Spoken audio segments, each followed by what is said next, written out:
Who am I pointing at? There you are. Next slide. So I have a background in engineering, would go to the office, would share my thoughts on pollution and war, kind of icky, and other people are like, yeah. They should do something about that.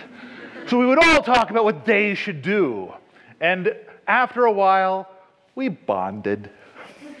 Outside of that bonding, there wasn't much that was really accomplished. So I would go home and conduct experiments, just little things I could do at home. And I know that pollution and war are dominantly the problem of energy. And so if I could just reduce my own personal energy needs, I'd be doing my own little thing. I'd be making a difference. It'd be a small difference, but it'd be a difference. So I would fiddle and tinker, and then I would go back and I would tell my friends all about, hey, here's the thing that I tried. And I found that our bond was eroding. That now I've kind of become a weirdo. So I'm going to start off with my first story, and that is the ultimate energy-saving technique. And this is actually a story of a red herring. So I came up with these things, and I thought, these are dramatic, these are huge. If more people knew about them, it would make a bigger difference. All I have to do is convey the information from me to them. And I had resistance, because I would try to present my ideas, and this is what I would hear back. No! Tell me not of your foolish, simple things, because I have implemented the ultimate energy-saving contraption, buying light bulbs. I'm done. I don't need to hear anymore. I've covered everything that I need to do about saving energy is done.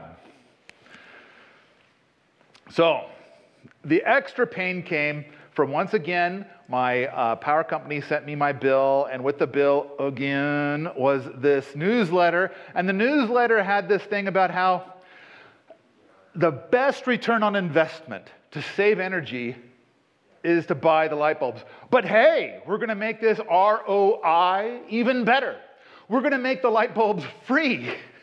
Again, I mean, I know they were free last month and the month before that, but we'll give you 50 if you need them.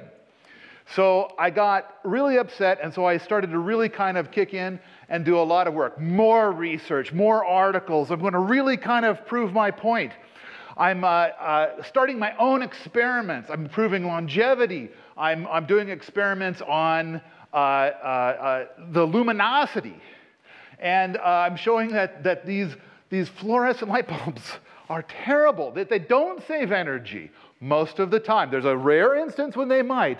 But I mean, this was stuff from 25, 30 years ago. We knew that they kind of were lame. And now it's kind of like this profound thing. Oh, they're the amazing thing.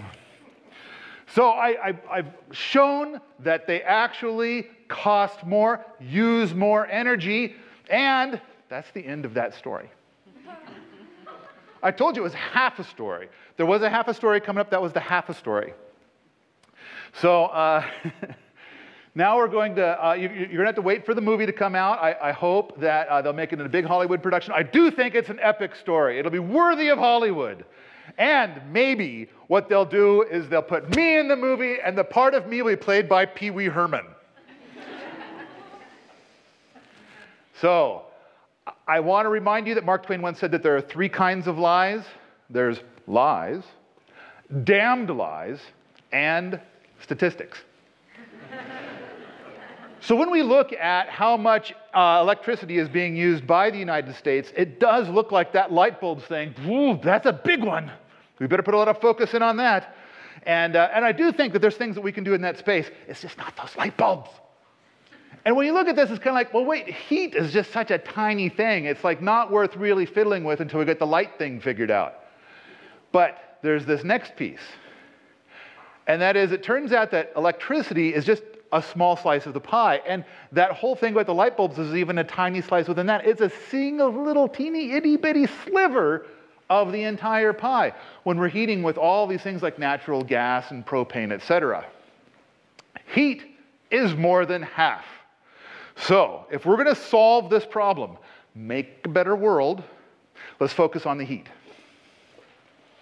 There are 3 kinds of heat. So let's get our heads wrapped around those to move on to the next things about how we're going to solve these problems and get to our next 3 stories. First, there is convective heat. This is where we heat the air and the air heats us, keeps us warm and toasty. This is the least efficient form of heat. This is also the most common form of heat in America. The next kind is radiant heat. This is where we have line of sight with a heat source. We can feel the heat. And so, but our backs are cold, so we kind of rotate. We do the rotisserie thing. Ooh, now I can feel it. Okay, that's working for me. Maybe you have multiple radiant heat sources. That'll work out all right. But this is a relatively efficient form of heat. Great examples are the sun. Sometimes people use that. Or a campfire. You know, you're always doing, rotating yourself at the campfire. Ooh, now this part's cold, now this part's cold. Campfire puts out radiant heat. The most efficient form of heat is conductive heat. It doesn't need to be a hot thing. It can be a warm thing. And all you have to do is touch it. And you feel the heat, and it actually warms you more efficiently than either the other 2 kinds of heat. Now we're on to story number 2. How I cut 87% off of my electric heat bill. Now, I started off in the same place that I think everybody starts off, in that it's like rather than heating the entire house, I'm going to heat just me, and I'm going to put a little electric heater at my feet. But the problem is that not only does that heater use 1,500 watts, which is a lot, but it's actually cooking and frying my shins while my fingers and my face are freezing. I call this experiment a failure. This next experiment was a great success. We went from 1,500 watts to 235 watts of micro heaters. So I had a dog bed at my feet. This is a heated dog bed. I had reptile heaters at my hands. And I had a heat lamp above me, glowing down at me. Radiant heat, thank you. 235 watts. And here you can kind of see what those reptile heaters look like hovering over your hands. Great success. 235 watts, I was perfectly comfortable. And I experimented with turning the temperature in the entire house up and down. Typically, I would keep it at about 50, but I did a lot of experimenting at 42. I did a few days at 37, and I was still very warm, very comfortable. Granted, getting up from the desk to go pee was an uncomfortable experience. But I'm thinking like a lot of people might try 60 or 55 and see how they feel about it. And then here we are at where we got to be the most optimal. So in this particular example, the woman that you can see in this picture, you will note that she does not have the organic layer of insulation that I sport. She is dressed rather normally. She's not wearing a parka. And if you go to the next slide, you'll see that we've got a thermometer down there next to those books. And I would point, but they've got, over there. They've got a thermometer. That thermometer reads 50 degrees. And so, like most of us, she would not be comfortable there, but we've got these micro heaters activated. So 50 degrees, and then, come on. Oh yeah, here we go. So we've got a heated keyboard. This is an optimized scenario. We went from 235 watts down to 82.5 watts and still comfortable. So here we've got a heated keyboard, a heated mouse, the dog bed heater, which is at her feet, and the star of this show, a standard 40-watt incandescent light bulb, now illegal in the United States. How many people knew that it was illegal? Oh, not very many. Yeah, our government decided that you guys are too stupid to make this decision on your own, and so we're just going to yoink, take these away. Shame on you for thinking about using these instead of the CFLs. All right. The important thing is, and then here we've got a slide where we're showing that we turned all the devices off. She was able to go 3 minutes and 10 seconds until her fingers were like jamming up because it's so cold in there. And the purpose of this test was just my own personal comedy needs.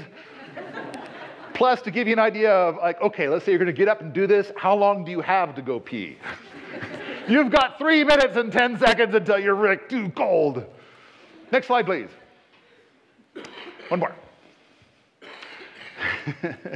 So I want to point out that the star of the show was that banned incandescent light bulb, which, by the way, I believe that in these tests, and in many tests, many people have repeated this experiment and had great success, but for me, it saved me $900 in electricity.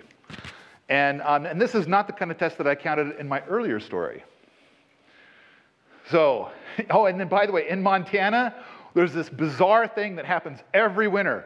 It kind of gets dark. It's like where our days are only like, what, 8 hours long or so? So it's dark and cold. Ooh, dark and cold at the same time. And so the crazy thing is that when we turn on this light, it gives us not only light, but it also gives us an efficient form of heat, radiant heat, more efficient than an electric baseboard heater. Next slide, please. Okay, next story. The stationary rocket. I am now going to talk about the thing I'm asked the most questions about of all time. And I've got hundreds of topics we talk about, but this is the all-time winner. The rocket mass heater. People who have used a conventional wood stove and switched to a rocket mass heater have reported that they are heating their homes with 1/10 the wood. Now you would think that you would also have 1/10 the smoke, another important thing in Montana. But we're actually seeing results closer to 1/100th the smoke, or 1/1000th of the smoke. We use the smoke as a fuel in this. Next slide, please. I'm sure that people who have used wood for heat in the past are familiar with the story that you've got to be aware that if you ever hear a sound like a rocket or a jet engine in your house, run! Get out of bed! You have a chimney fire. So you have something going on in your chimney. The creosote has accumulated in your chimney and ignited. And now it's going to burn down your house. Get out immediately. Then, while you're standing outside in the snow, in your bare feet, in your pajamas, you can ponder and think, wow, this is awkward. I didn't plan for this.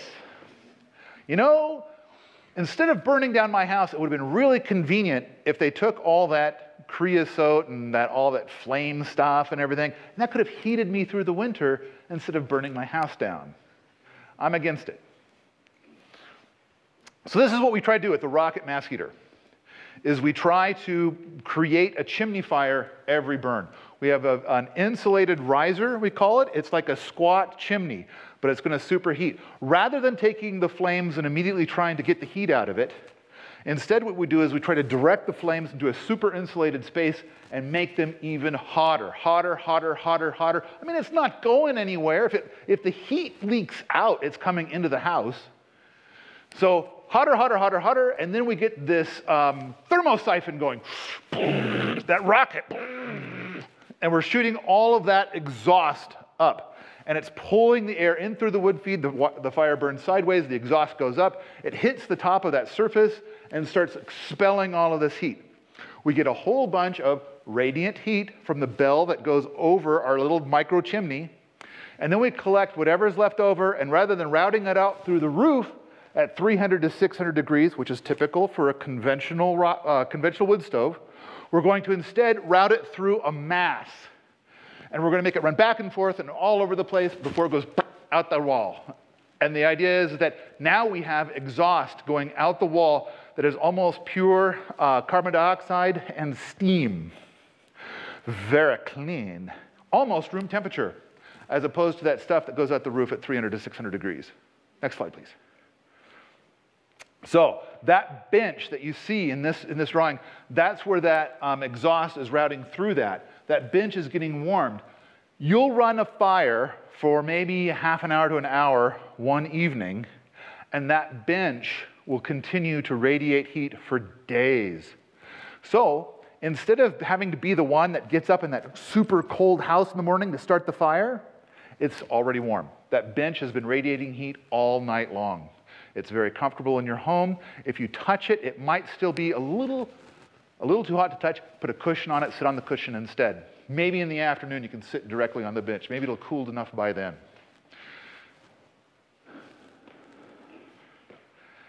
Click, click, click. Oh no, you gotta go back one. All right, here's the exhaust. We did this in Missoula a few years ago, where we did a demonstration of a rocket mass heater. And this is with a fire actively burning, just blazing. Because you can only burn rocket mass heaters at one temperature. You know what I mean when I say that? Do you know how to spell that? For those of you taking notes? All right. Okay, you got to notice a couple things. First of all, you'll notice that there's not a bunch of smoke blowing up into her face, and she's not doing, she's not doing that. And you'll notice that the skin on her face is not burning away and peeling off. Important things to note. So she's actually breathing it in, and she's saying, well, I can smell a smoke smell, but there's no smoke. Very clean. Next slide, please. Here's one where instead of using a barrel, we tend to use barrels in these things because they're in the waste stream, but you don't have to. This is a slide where somebody used a barrel, and they're also trying to extract heat from it to take a bath. If you can, I recently bought land last summer, and I refer to this big chunk of land as Wheaton Laboratories. You know, I kind of think, you know, Bill Nye, the science guy, he had Nye Laboratories. So we've got gobs of experiments going on. And in this one experiment, we have a couple living in a teepee with a rocket mass heater. The purpose of the experiment is at the end of the winter, we're going to say, so, how'd it go? Comfy? Current reports are that they're doing fine, and this particular picture, it's like they weren't wearing parkas and stuff. They're just feeling the heat from the wood stove. Next slide, please. Okay, this could be the cleanest and most sustainable way to heat a conventional home. I can't think of anything better. Now, we can start talking about passive solar, but now you've just modified a conventional home. And as long as we're going to modify a conventional home, I have something better. I can do better than passive solar. Why not take the heat from the summer and use that to heat your home through the winter? John Haidt did it in Missoula. He built a couple of houses down in Missoula. Requires no heat. Just uses the heat from the summer to take them all the way through the winter. Very simple. Now, it starts with the idea that we all know, hey, let's build an earth berm house. Because when you go down deep enough in the soil in Montana, it's a constant 54 degrees. And so if you build your earth berm home down there, then in theory it's going to stay at 54. The coldest is going to get is 54 degrees. So you put a little something in there to heat your home, but it's not as much of a struggle. You only have to heat from 54 to 72, which is much, much better than trying to heat from, say, 20 to 72. So you get this easy peasy heating bill. But John Haidt wanted to take it a step further. He wanted to set the temperature of the earth berm. And he succeeded. So we've heard a lot of talks today about fail and fail and fail, and then you succeed. And so he did. He tried lots of things, and then he found a success. This was his huge success.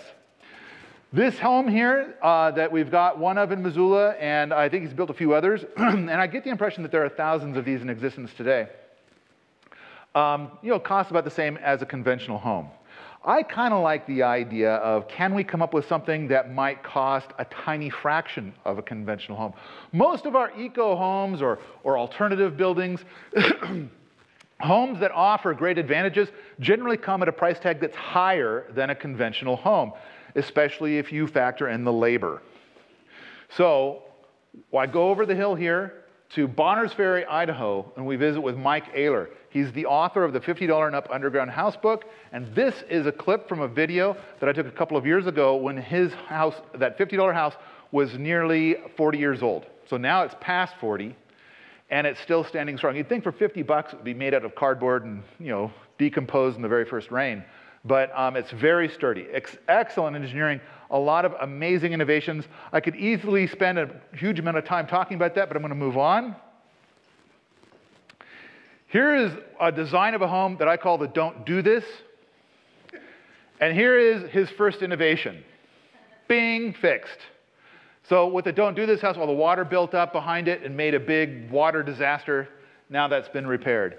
And then we add in John Haight's work, and we have something that I've called a wafati, an above-ground home that looks like a log cabin on the inside, and it's invisible on the outside. By invisible, I mean, it looks like the hillside. Trees and shrubs and everything's the same.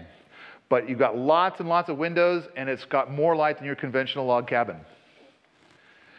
Next slide. I want to point out that we have hundreds, if not thousands, of things like this. This is 4. And I call these things bricks. And the thing I've been working with for maybe 15 years now is, rather than being angry at bad guys, I'm trying to build a better world one brick at a time. So far, we've shared these bricks, as of today, with 35 million people. So I believe we really are making a difference. Thank you. Live large!